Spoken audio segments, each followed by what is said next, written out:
आज की कहानी है भले और बुरे का फर्क। एक बाप के दो बेटे थे। बड़ा तो बड़ा योग्य था, कुशल था, साधु चरित्र था, आचरणवान था, पिता का बड़ा आदर करता था। छोटा एकदम लंपट था, जुआरी था, शराबी था। पिता के प्रति कोई आदर का भाव भी नहीं था, सुनता भी नहीं था, किसी की मानता भी नहीं था, बगावती था, उपद्रवी भी था। अंततः एक दिन छोटे बेटे ने कहा कि हमें अलग अलग कर दे, क्योंकि मैं ये बकवास रोज रोज नहीं सुनना चाहता कि तुम क्या करो और क्या न करो। मुझे जो करना है वही मैं करूंगा, मुझे जो होना है वही मैं होऊंगा। हमारा बंटवारा कर दें। बाप ने भी सोचा कि झगड़ा होगा मेरे जाने के बाद, इन दोनों बेटों में बहुत उपद्रव मचेगा, क्योंकि दोनों बिल्कुल दो अलग दिशाओं की तरफ यात्रा कर रहे हैं। उसने बंटवारा कर दिया। छोटा बेटा तो धन लेकर शहर चला गया, क्योंकि धन गांव में अगर हो भी तो क्या करो, छोटे मोटे गांव में धन का करोगे क्या।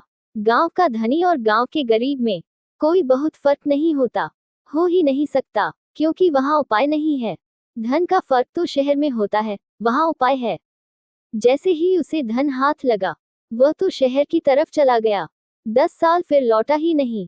खबरें आती रही कि सब बर्बाद कर दिया उसने, जुए में, शराब में, वेश्यालयों में। फिर खबरें आने लगी कि अब तो वह भीख मांगने लगा। फिर खबरें आने लगी कि अब तो रुग्ण हो गया है, देह जर्जर हो गई है, अब मरा तब मरा की हालत है। बाप बड़ा चिंतित है, रात उसे नींद नहीं आती, सोचता ही रहता है। एक दिन खबर आई कि बेटा वापस आ रहा है। बेटे ने सोचा एक दिन भीख मांगने खड़ा था एक द्वार पर और इनकार कर दिया गया। बड़ा महल था, महल देखकर उसे अपने घर की याद आई। उसके पास भी बड़ा महल था, ऐसे ही नौकर चाकर उसके पास भी थे, और आज ये दशा हो गई उसकी कि भीख मांगने खड़ा है और नौकर चाकर भगा दिए हैं। उसने सोचा लौट जाऊं, क्षमा मांग लूंगा और पिता से कहूंगा तुम्हारा बेटा होने के तो मैं योग्य नहीं हूँ, इसलिए बेटे की तरह वापस नहीं आया हूँ। एक नौकर की तरह मुझे भी रख लो, इतने नौकर हैं तुम्हारे घर में, एक मैं भी नौकर की तरह पड़ा रहूंगा। ऐसा सोच घर की तरफ वापस चला। बाप को पता चला तो बाप ने बड़े सुस्वादु भोजन बनवाए और सारे गांव को भोज पर आमंत्रित किया। बेटा वापस लौट रहा है, बेदम बाजे बजवाए, संगीत का आयोजन किया, जो भी श्रेष्ठतम संभव हो सकता था। गांव में दिए जलवा दिए, फूलों से द्वार सजाया। बड़ा बेटा तो खेत पर काम करने गया है। वह जब सांझ को लौट रहा था उसे गांव में बड़ा शोरगुल और बड़ा उत्सव मालूम पड़ा। उसने लोगों से पूछा बात क्या है। किसी ने कहा बात क्या है, अन्याय है। बात क्या है, तुम्हें जिंदगी हो गई इस बूढ़े का पैर दबाते दबाते इसकी ही सेवा में रत रहे। तुम्हारा कभी स्वागत नहीं किया गया, न बंधनवार बांधे गए, न बाजे बजे, न तुम्हारे लिए भोजन बनाए गए, न तुम्हारे लिए भोज दिए गए। आज सुपुत्र घर आ रहा है, तुम्हारे छोटे भाई वापस लौट रहे हैं, राजकुमार वापस लौट रहे हैं, सब बर्बाद करके, और यह अन्याय है। यह उसके स्वागत में इंतजाम किया जा रहा है। बड़े भाई को भी चोट लगी।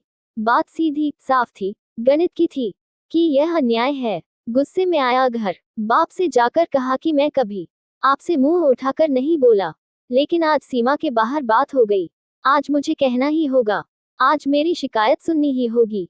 यह मेरे साथ अन्याय हो रहा है। बाप ने कहा तू नाहक गर्म हो रहा है, तू तो मेरा है, तू तो मेरे साथ एक है, तेरी मैंने कभी चिंता नहीं की, चिंता का कोई कारण तूने नहीं दिया, इसलिए तेरा कभी स्वागत भी नहीं किया। स्वागत की कोई जरूरत न थी, तेरा तो स्वागत है ही, लेकिन जो भटक गया था वह वापस लौट रहा है।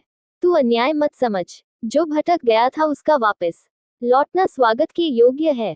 वह इस घर में ऐसा आए भिखमंगे की तरह तो शुभ न होगा। अपना सारा मान, अपनी सारी मर्यादा खोकर लौट रहा है।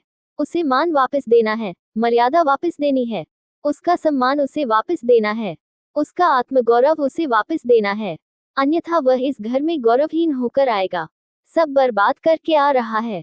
मुझे मालूम है, उचित तू जो कहता है वही था। गांव भी यही कह रहा है कि उचित यही था कि उसके साथ यह सद्व्यवहार न किया जाए, लेकिन मैं कुछ Ora dekada hum, yaha sad yavahara usaki atma, pratistha ban ajega, vaha fira apain gorava kopalega, vaha fira apain pyram parakara hosakega, ora eka bada ka us barosa ajega, ki bur ho ki bail, isaka bapa ko farkanahim parada, prema bur ora bail ka farkanahim karada, prema basarda hai.